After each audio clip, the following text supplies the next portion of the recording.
Hello everyone, welcome back to the channel, and in this video I am going to show you how you can easily activate TESCO SIM card. So to activate your TESCO SIM card, simply insert it into your phone and make a call to any number. It's that easy. Don't worry about the size, as TESCO sends you a tri-SIM, so you will never need to worry about getting the wrong size. Just pop out the size that fits your device and make sure your SIM card is inserted properly into your phone. You'll find it inside your new phone's box.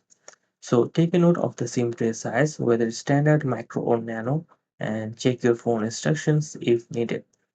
Now, if you're an iPhone user, go to your phone setting, then tap phone, and then select my number to update. And if you're having trouble connecting, it could be a temporary signal issue.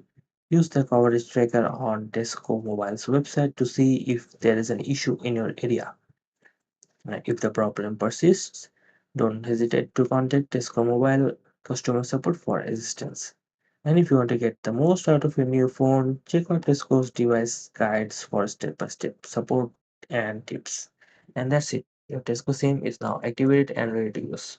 For more help, visit TESCO's mobile official website.